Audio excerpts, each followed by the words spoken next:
It's an amazing thing because all I can say is this man's been around since before all of you were alive. And probably, no?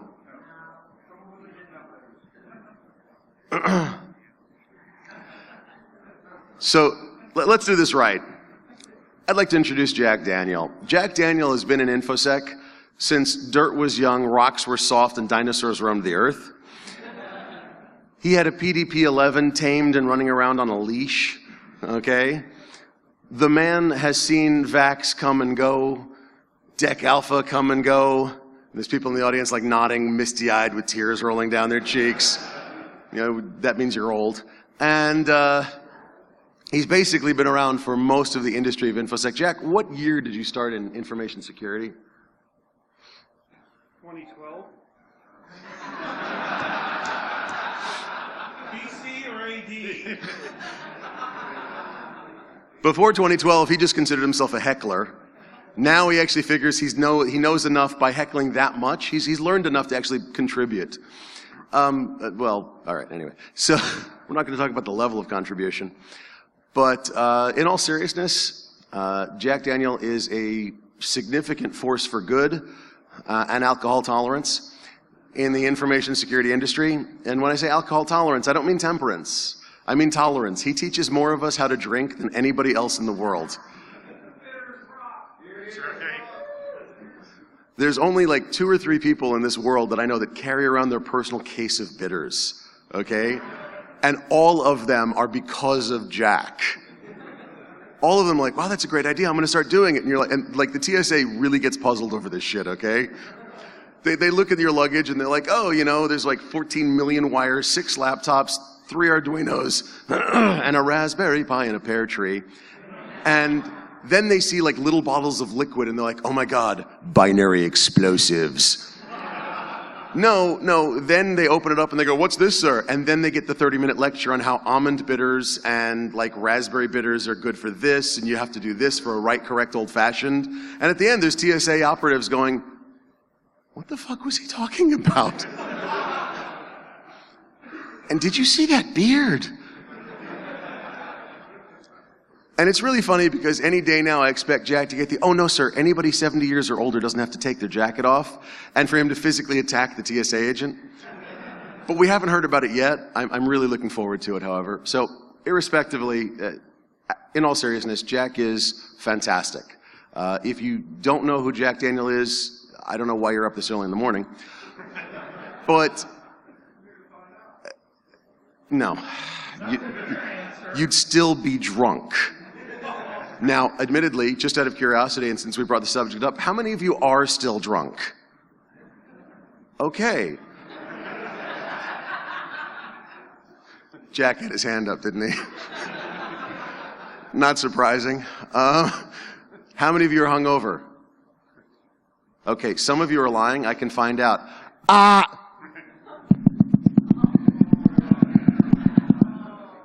Wait. The ones that...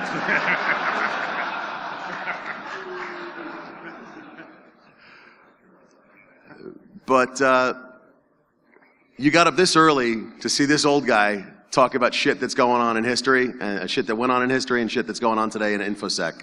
And for that, I can only congratulate you on being intelligent and showing up for one of the best speakers, one of the smartest guys, and one of the most amusing curmudgeons that this industry has. So, Jack, take it away. Thank you, sir. You're welcome. By the way, there's a present for you. Oh, yeah.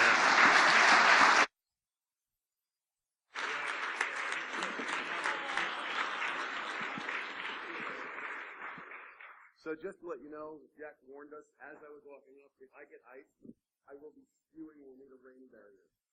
So of course, I actually already had it in my hand. Put it behind this laptop. So, aim this way, mixing boards that way. So, good morning. Thank you for joining me. My name is Jack Daniel. He is full of shit. Those are all lies. I'm just some old dude that helps connect people sometimes and provides a little encouragement counter to my best wishes of wanting people to just leave me alone. But through that, I've become, friends, acquaintances with a lot of people. Communities like this build real community. If you work with marketing people, words like conversation and community and engagement are abused to shit. We're here at DerbyCon because of conversations and community. And that's why I'm thrilled to be here speaking again. I'm glad you're here. I am going to talk about mostly the people of InfoSec, but you can't talk about them without talking about some of the things that went on. So contrary to popular belief, I'm actually have not been formally in this industry since the beginning. I was actually an auto mechanic and ended up in automotive management and got responsibility for the computers, which were mini computers, and in big dealer chains, we just had piles of mini computers the size of these speakers. And one day they handed me a price tape back early 80s, I guess, and said, you put this in and the price of the spark plugs changes. About 2 weeks later, they handed me a shoebox full of tapes, said, I think it's the same thing. And as I was knee deep into it, like 8 hours into the process, I realized, I wonder what an operating system is and why it takes so long to reload it. And then one day I found that I was doing this for a living. So anyway,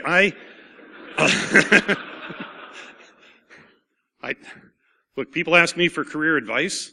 I do not recommend my path. I have an awesome job. I've had a couple of awesome jobs.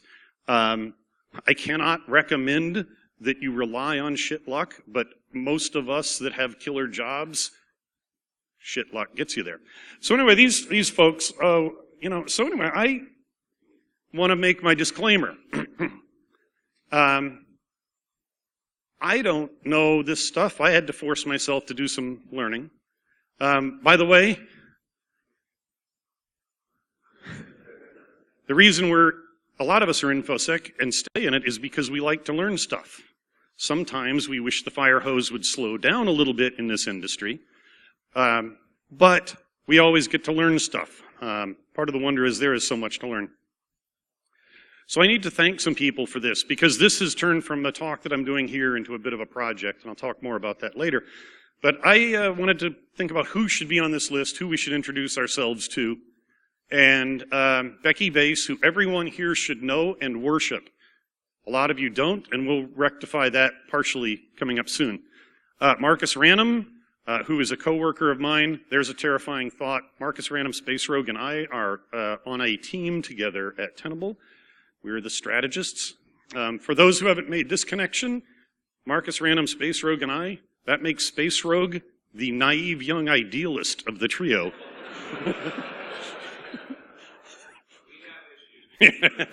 Yes, we do. And then some private lists, so I can't really name the names on them. Everybody makes fun of CISSPs, as well you should. I only continue to give them $85 a year so I can vote and skew things and make pain from inside.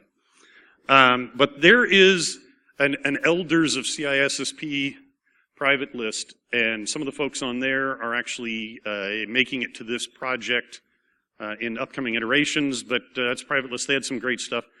There's a Skype group chat. A friend of ours tried to copy-paste a bunch of personal Skype contacts from one account to another and accidentally created a group chat over a year ago. It continues to this day.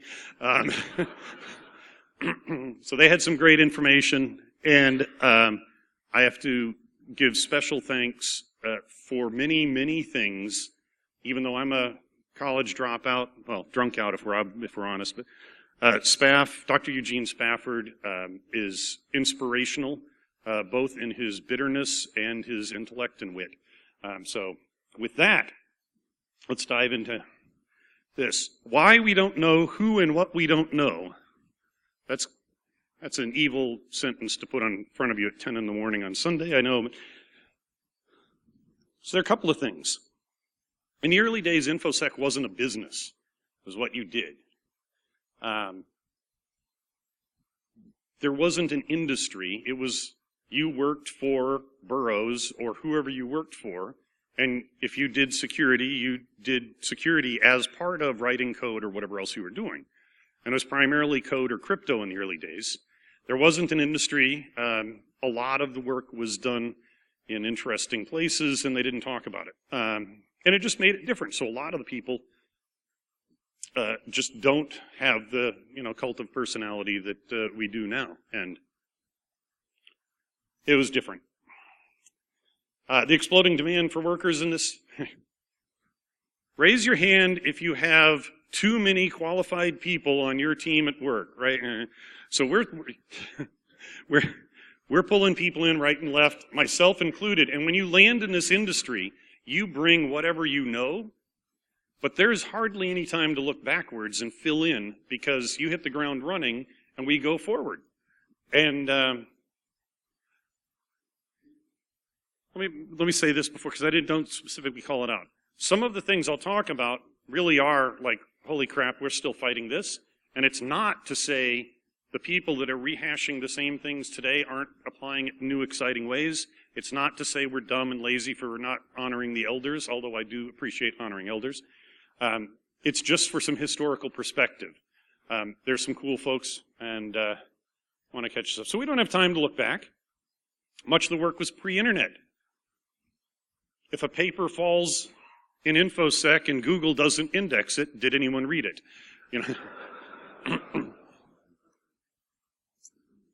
Much of the foundational work was and is done under DoD and academia. And our crew often think of them as evil and or clueless about the real world. And that's sometimes true. And that's sometimes true about us too. But they're different people and we don't always interact with them. Many have retired, passed away, moved into administrative or policy management roles. Death sounds preferable. The ones that are still active aren't on the con circuit, at least not on our con circuit. So let's start with some names that you probably know. And it turns out that these things that we use, the names actually apply to real people. So LaPadula model. So many people only know of this from taking their CISSP. But there are actual people behind that. So David Elliott Bell and Lynn LaPadula. And so for a quick refresher, they had the idea that, like the simple security policy, items at one level can't read at above their level. Well, that's fairly obvious. They had the idea, what's called the star policy. Something at a higher level can't write down because it can contaminate. You can't be careful enough writing down. And they introduced the idea of access matrices and other things. These two worked at places like MITRE and Honeywell and Teledyne and EDS and at the CERT later. Lynn is a more private person. David Elliott Bell is, I've never met him personally, but if you Google him, you will start finding things that make you chuckle very quickly. They both also did some time at the NSA, which requires me to go off on a tangent here. You'll notice I've gotten good at this. I know when I'm going to go on a tangent and put a slide in for it. No matter what you think about our current political situation, a lot of brilliant and dedicated people have worked at the NSA through the years. And a lot of dedicated and brilliant and patriotic people work at the NSA today. It is my personal belief that once you reach the political levels, both in the agency and certainly in government, that's where the failure happens. A lot of these people are too deep in the weeds to actually see the big picture of what they do. It's not their job. For something everyone in this room can probably appreciate if you don't understand what I mean by that, we've all interacted with people who've worked on child porn cases. If you do child porn as part of your job, it becomes overwhelming because what you're exposed to has this impact on you, and you need a manager who protects you from your work and protects you and your work from the outside and protects society from that. Scale that up to people that literally lost friends on that date, which has become so overhyped I won't even say it. You know what I mean? They're trying to do things. The political layer is where this has killed us. Also remember, NSA funded a lot of things. They've made a lot of things happen in the industry. NSA seed money has made this industry in many ways. This applies to GCHQ and other ones. Doesn't mean I'm happy with what's happening. I want to make that perfectly clear. But it does mean I don't hold the sins of the politicians against the people that we're going to continue to talk about. Diffie-Hellman. Whit and Marty. Whit is fairly iconic. He was at Sun forever. They wrote New Directions in Cryptography in '76. It solved a huge problem. Diffie-Hellman key exchange allowed us to exchange keys over an untrusted network. This is technology that we use continuously without even thinking about it now. It is so baked in. And what happened there is as soon as they did that, it introduced this boom in asymmetric crypto, asymmetric algorithms. And if we look back in history, the Diffie-Hellman and later El Gamal stuff actually seems to have more legs than the RSA approach to crypto. Whit was at Sun for a very, very long time. He's also very concerned about individual privacy rights, individual rights and privacy. Marty is interested in physical security too. He's a ardent campaigner for reducing the nuclear threat globally and has been for a very long time. I mean, these are actual real people. Early advocate of the Beyond War. He actually runs nuclearrisk.org. But some of you may know Ralph Merkel, but most of us have not heard of him. Computer scientist. It's actually one of the people that invented public key cryptography. Inventor of cryptographic hashing. God, I wish people would try using that on passwords, huh? He's researcher and speaker on molecular nanotechnology and cryonics. Why don't we know this dude? When he was an undergrad, he came up with a little solution for a puzzle. Merkel's puzzles were basically a precursor to Diffie-Hellman key exchange. Dude's amazing, and he continues to be. These three, I assume you know who they are, but let me give you a hint.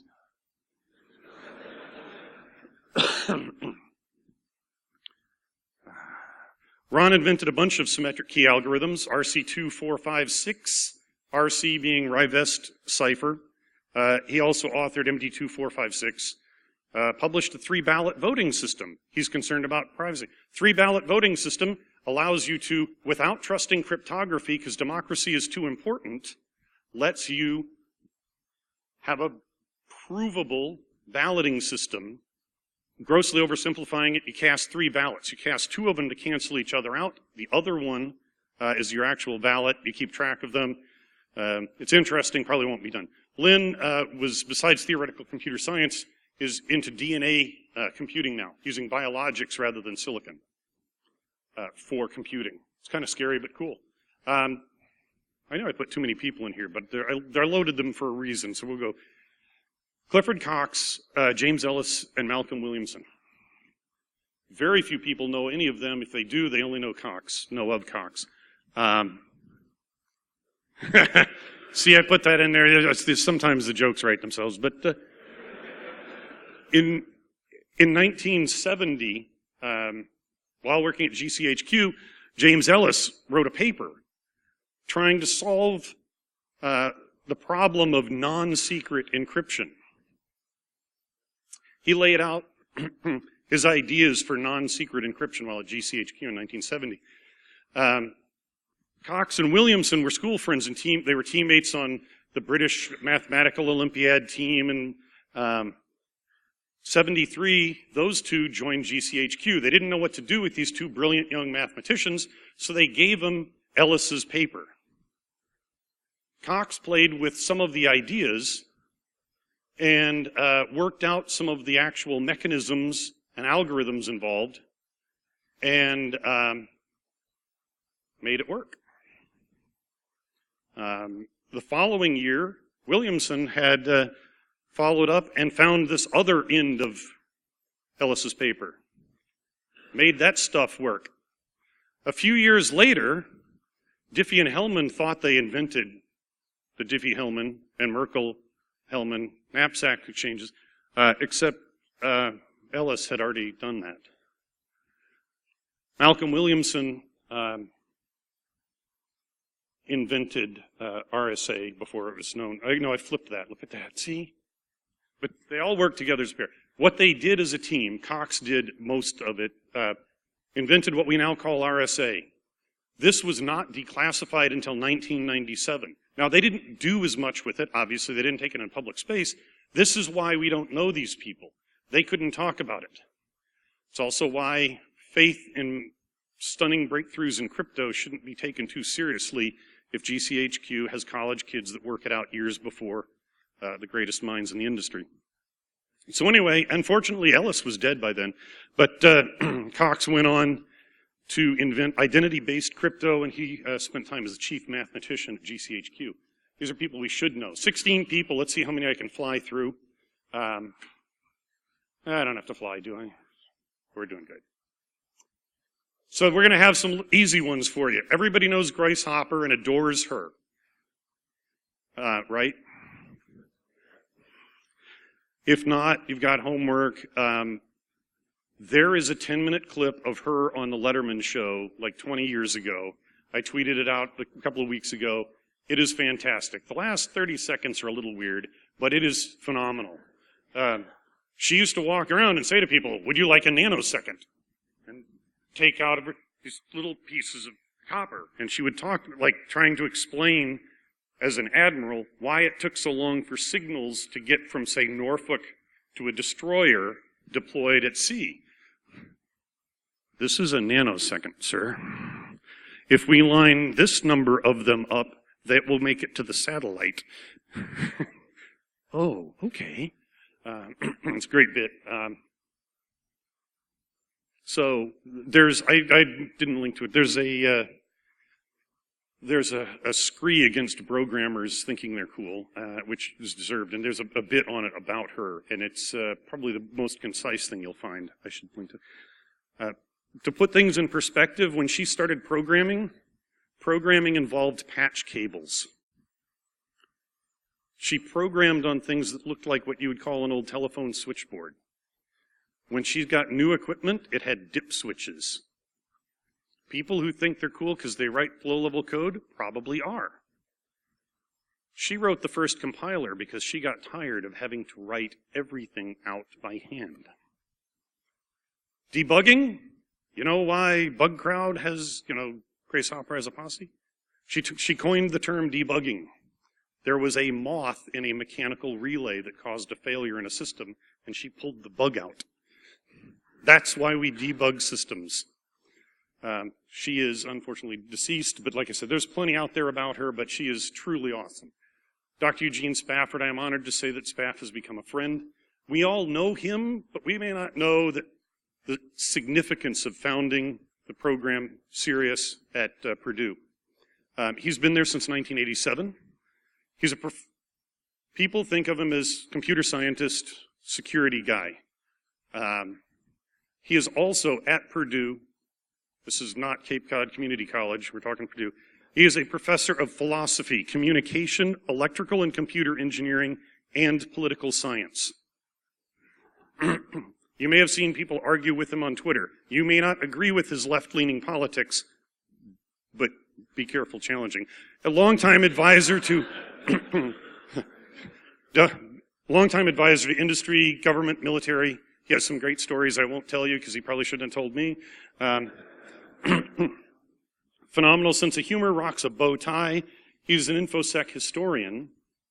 And one of the great but sad things that I discovered in doing this is that Spaff has written tributes and obituaries to several of the people who are no longer with us, who are on today's list and ones that are working for future presentation. Becky Bass. Becky Bass was the den mother of intrusion detection. She is pure awesome. So think about the people that you know their names or know them who were involved in early network analysis, behavior analysis detection, IDS. Think of the names in that industry. If it weren't for Becky, it's safe to say most of those would not be names you know.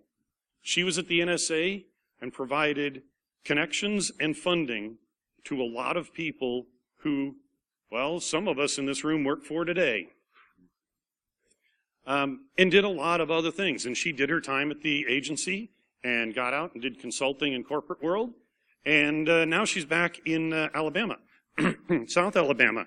Because when she left to go to the big city, to go to the evil north, she promised her father that she would come home to southern Alabama, where they really need smart people to teach. So with a set of credentials that would put her on a board of any technology company on the planet, she's at the University of South Alabama, making good on a promise to Dad. There's all sorts of other stuff I could say about her, but that one I think says enough. Why? Robert T. Morris. He's arguably a little young for this list, but you probably know the name from the Morris worm, 1988. Couple of things really notable. He's the reason we have a cert. I mean, we probably would have had one later, but that Morris worm thing kind of screwed stuff up, and we got a cert out of it, right? And don't laugh, it works, right? That's how you got antivirus the first time you got budget for a firewall, was because something happened. That's always been my experience. Spaff did the forensic analysis of the worm. That was interesting. He was the first person convicted under the Computer Fraud and Abuse Act. He was charged in 89, 90, sentenced to 3 years probation, $10,000 fine. Now, sometimes we have to talk about reformed hackers in our industry to get people to take hackers seriously, or those of us who sometimes cross lines, especially those that got caught. And no shots at Kevin, but Kevin has taken one path. Let's take a look at another reformed hacker. Since getting out of his probation, he went on to be a co-founder of both ViaWeb and Y Combinator. He became a professor at MIT. Robert Tappan Morris has been a tenured professor of both electrical engineering and computer science at MIT since 2006. If you want to throw reformed hacker at somebody because you're having that dumb conversation, I would recommend this as the role model. No matter how much some folks love Kevin, this is a role model that executives will be like, wait, Y Combinator? Tenured professor? Here's our reformed hacker. By the way, his dad was at the NSA at that time. Robert Morris the Elder was at Bell Labs from 60 to 86. And in 1986, he joined NSA. And in 1988, an FBI agent came in, actually a senior director of something, and somebody, I believe, maybe from CIA as well. But FBI and NSA folks got on the phone and in the office with him to tell him what his kid had done and that they were arresting him. Apparently that was a tense day. But he was brilliant and eccentric, which goes without saying. He had some interesting quotes. Rule number 1 of cryptanalysis, check for plain text. Anybody ever worked way too hard on a puzzle at a con? 3 golden rules to ensure computer security. Do not own a computer. Do not power it on. Do not use it. The other one a little more serious. Never underestimate the attention, risk, money, and time that an opponent will put into reading traffic. Still true. I have a clicker in my hand and I'm hitting the space bar. So, the computer.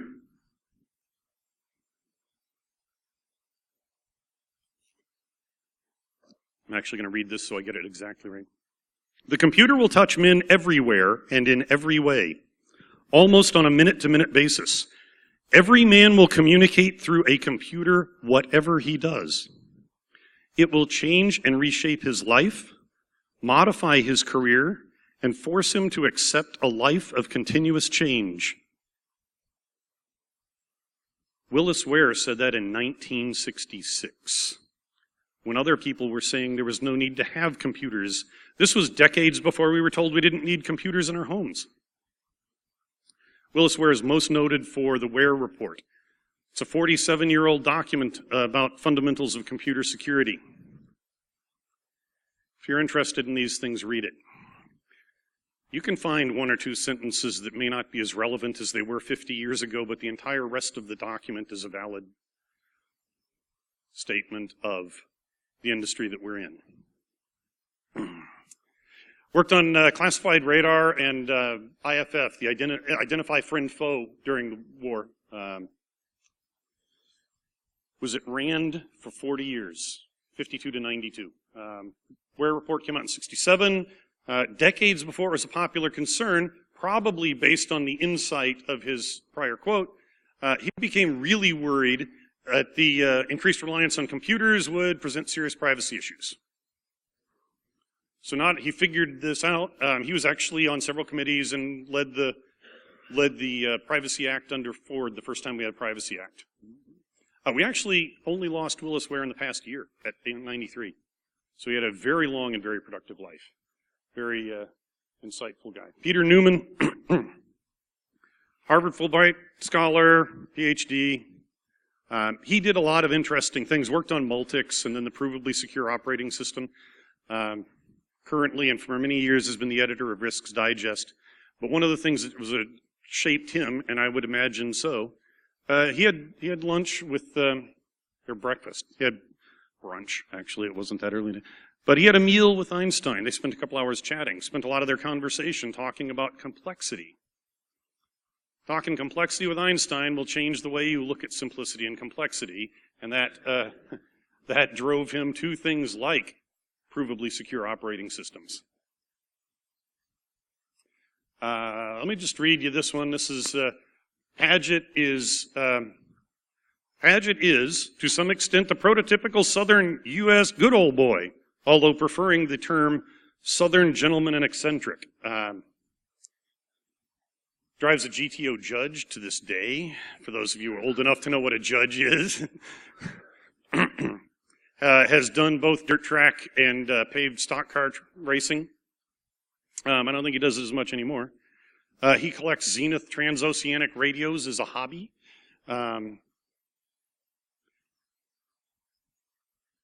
Proficient in the use and handling of large caliber handguns. He also, at one time, he's known for antivirus, or early anti-malware, and wrote low-level code for Intel like nobody's business. But Paget's still around. William Stallings.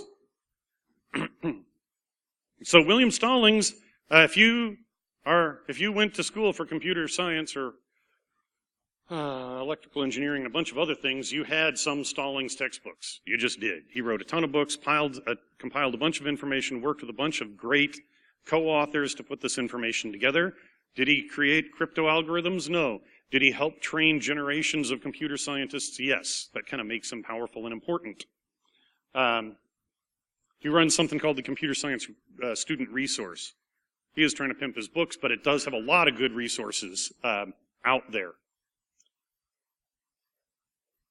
Another one, hopefully everybody knows. There's way too much here to go into, but Dorothy Denning. Probably best known for her 76 publication, The Lattice Model of Secure Information Flow. Mathematical basis for provably secure information security. Or maybe, for those that have been around a little longer, but not that long, it's for her early, fairly sympathetic view of hackers, early hackers, of the criminal sort, but they're just kids having fun and they're clever and smart. Or maybe she's known because she recanted that and decided that maybe they weren't that good after all. But she was sympathetic at early DEF CONs. The one where she is known for a lot of folks is her work on the, what was it called? Skipjack, right? Yes. The Skipjack cipher, which was the one in the Clipper chip. And she defended the use of the Clipper chip to give the government back doors into things because she saw the need. But again, Anyway, but Dorothy has done a lot of other things. She's done a lot of other things. She was at Purdue as a professor, then went to SRI, which was formerly Stanford Research Institute, but they kind of broke off from Stanford so they could do things that they were uncomfortable having under the university name umbrella. Then she went to Georgetown, where she was a professor, and now she's at the Naval Postgrad School, where both she and her husband are professors. Brilliant woman. Anybody know or know of Brian Snow? Brian Snow was at NSA for a very long time, 71 to 2006. He ran ran computer security for NSA for years. Cryptographer, mathematician, cryptologist, defending the NSA and the United States from adversaries dating back into the Cold War. Sees big pictures like nobody's, when we think big picture, we're thinking micro compared to the way Brian Snow approaches the world. He's a fairly regular, once or twice a year guest on Risky Business Podcast. We interviewed him on Security Weekly when it was still Paul.com. He has big picture views, and if you're interested in all, he's an eloquent speaker, reasoned and well thought out. Doesn't like to wing it, likes to know what's going on. If you go to risky.biz, the Risky Business website, go back a month or two, you'll find the last interview with Brian Snow. In that interview, they talked about Brian Snow's views on the NSA post-Snowden and what he did and what it meant and what it means now. And it's candid and honest, and you may agree with parts and you may disagree with parts, but it's a great take from somebody that was inside for a very long time. Good perspective. There's also on his secondary feed, the Risky Business 2 feed, his take on the latest on quantum cryptography, or quantum computing and the implications for common cryptography, which is basically poof gone. Steve Crocker invented the RFC. We wouldn't have avian over IP on April Fool's Day if it weren't for him inventing this. He didn't write that one, but he's written a bunch of them. He did things like helped develop the original ARPANET protocols while he was an undergrad. So, kind of been doing this internet thing since before it was an internet thing. Steve Lipner, some of you may know this name because he is still around and active. He ended up at MITRE after college, and they put him in a computer security role, and he said, I don't know anything about this. You know what, I'll do it until they find the right person. From MITRE, he went to DEC. From DEC to Microsoft. He was one of the key contributors to the Orange Book and those things up through. He's been one of the primary driving forces of trustworthy computing at Microsoft for all the time he's been there. I don't know what's going to happen with him in the shakeout at Microsoft, breaking TWC up into other groups. But this is a guy, hey, this isn't my gig, but I'll hang out here for a while until you find the right guy. I'm not the only one in this room who is in a similar situation. Hal Finney, another one that you may not know as much. Hal Finney, lifelong privacy advocate. Quiet developer for PGP. He didn't want to get involved in the legal battles, but once PGP got cleared of the munitions exports and everything else that blew up, in 1996, Zimmerman started a company. The first person he hired was Hal Finney. There's also an advocate of anonymous and cryptocurrencies. He was such an active contributor to, in the early days of Bitcoin, that some people thought he may have been Satoshi. He recently passed away from ALS, but because was geek, nerd, was also heavily into cryonics. There's a possibility we'll hear from Hal again.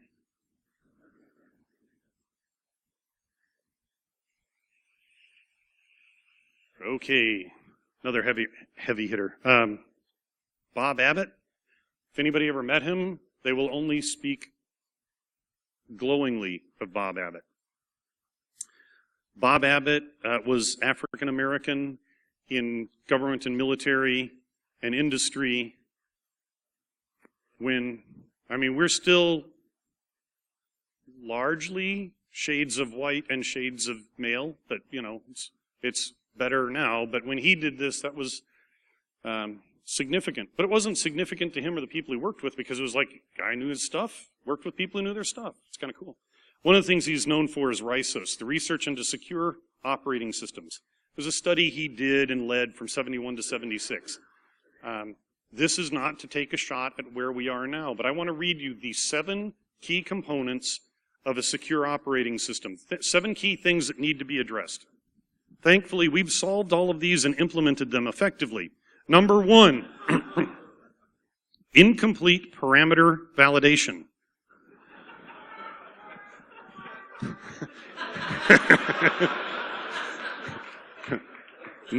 Number 2, inconsistent parameter validation. 3, implicit sharing of privilege or confidential data. Here's one. We can't even talk about this for another couple decades. Asynchronous validation or inadequate serialization. That's race conditions and time to check out to time to use discrepancies.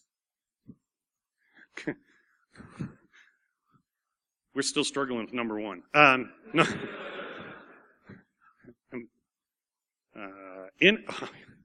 Thankfully, we got this one nailed. Number 5, inadequate identification, authentication, and authorization.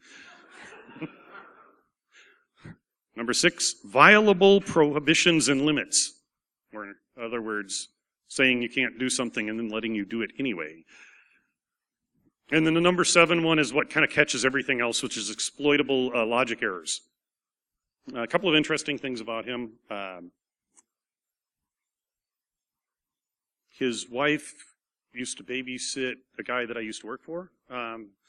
Babysit for the guy. Anyway, no, that's not that interesting. Except it is to Belle, because she thinks it's pretty cool now that she gets it.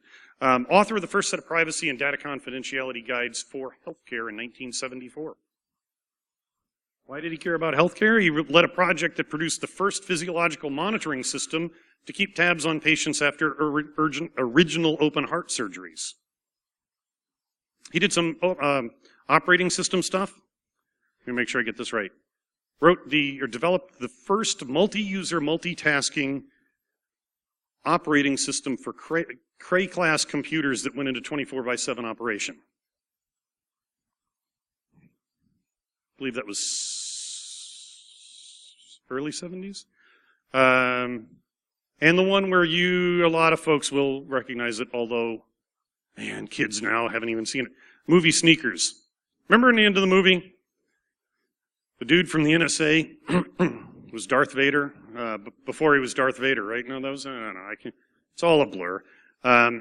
James Earl Jones' name in the movie was Bernard Abbott. He was a technical advisor to the movie. Many characters in the movie were based on Bob's Red Team people, and folks that know are like, oh, that's him. Oh, that's her. So it was good, and it was he has since passed. Bob Abbott was a great guy and did amazing things. Arguably, did the first real security practice as a business. Phenomenal guy.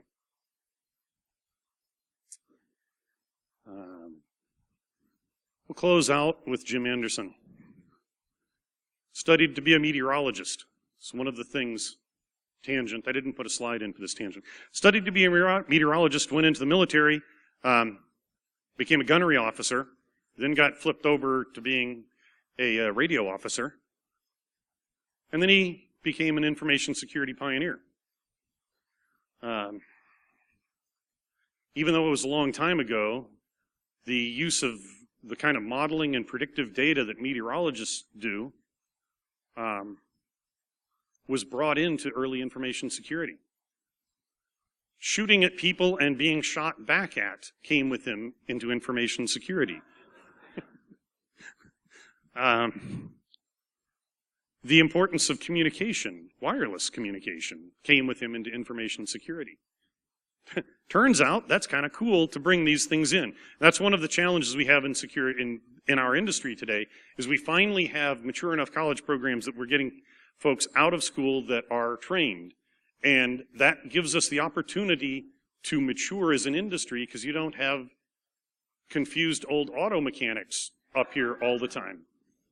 However, Dan Geer was he was a medical statistician. That understates what it was. But, he was a math guy studying in the field of medicine. He brought that in. It kind of shows, right? So all of these diverse fields that come in have been one of our strengths and also one of our weaknesses. But anyway, so Anderson came in, involved both abstract and practical stuff. He's generally credited with the invention and explication of the reference monitor as a concept that's just completely understood now. He developed audit trail-based intrusion detection. Was a contributor to the WARE report. Also was the lead on what became known as the Anderson Report in the early 70s that led Air Force information security for over a decade. Heavily involved in Orange Book and other Rainbow series. And he was at places like UNIVAC and Burroughs and all those other old names. Let me read you a quote from Spaff's obituary, or tribute to Jim Anderson. Anderson had broad interests, deep concerns, great insights, and a rare willingness to operate out of the spotlight. Easy of you to say, Jack. His sense of humor and patience with those earnestly seeking knowledge were greatly admired, as were his candid responses to the clueless and self-important. He eschewed public recognition of his accomplishments, preferring that his work speak for itself. So he was another one willing to help anybody who asked if they were earnest and meant it. And if they were a dumbass, they got treated like a dumbass. So I will make these easy to find if you're interested. But there are a couple of things that I need to call out. University of Minnesota, the Babbage Institute, has a lot of great historical information, references about people, a lot of oral histories that are available. Unfortunately, these oral histories, they all then write down and put in PDFs, so you can't listen to them on your commute. But they're pretty informative. They're good out there. Wikipedia, all usual disclaimers about Wikipedia apply. Gary McGraw has the Digital Silver Bullet podcast. He's interviewed a handful of these folks, more than a handful. And Paul.com, now Security Weekly. If you're interested in why, Paul's done talks on trademark. We've interviewed a few of these folks too. And if the Spare Time Ferry ever visits before more of these people pass on, I'm going to work with Paul to get more of these folks into 1 hour digestible chunks and see where it goes. And with that, some of you know that I tend to rely on Newton. Well, I'm relying on his physics because I'm standing on the ground. But his insights and quotes, and this is one I rely on heavily in the B-Sides community and here. And if I've seen further, it is by standing on the shoulders of giants. This guy changed the way we see the world forever. And he said, if I've seen further, it's by standing on the shoulders of giants. We've talked about some of the shoulders that we've all stand on, knowingly or unknowingly. And there's very little to this so far. But the shoulders of InfoSec.org is something else that I don't have time for, but I'm going to do anyway. There's currently a blog with a single short post, a wiki with all of the names from today's presentation. I have a list of about 75 or 80 folks that are going onto the main list over the next couple of weeks. There's not much there other than a few links out for each of these people, but it's a starting point. Thanks to a few folks, I'm going to be able to split up into a couple of subcategories like early AV. Thing about early antivirus, we can make fun of antivirus all you want. The early antivirus folks were some of the most hardcore low-level programmers in the industry at their time. So I'll have subsections on those things as time permits. Babbage Institute has a lot of great resources, but they're academic. And I want to do something where you can, if you want to join the wiki, ping me and I'll give you a wiki account and you can add your own remembrances of people. If you just want to tell me a story about Bob Abbott, send me an email. Information's on the site. We'll put it out there and have it kind of a public sharing place for these folks. If you want to recommend people that should be on the list, that would be awesome. I would love to have some folks contribute. It's never going to be something funded by the University of Minnesota, but on the other hand, I hope it's a lot more personal, because one of the things that's missing in a lot of these is that personal connection with people. I saw some heads nodding, talking about specific people and events. Those are the kind of things, let's remember these folks. And in my fantasies, which are getting boring in my old age, but in my fantasies, I would like this to go forward. And I didn't choose the word giants, because that often conflates with ego. Because shoulders, we all, in this community, it's what B-Sides is built on, it's what DerbyCon is built on, we all stand on others' shoulders, and we all should, and in this community do, provide shoulders to those around us so that we can all move together forward. And I would like to eventually start bringing in some current people who are lesser known, and you can all think of people who've moved you forward who may be fairly young. That's where I'd like to go with this project and keep it personal and community. And with that, if you've got questions, great. If not, I really appreciate you being here. Anybody have any questions, comments? Cool. I guess I put everybody to sleep. Yes, sir.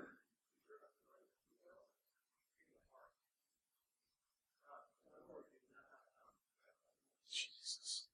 Jack.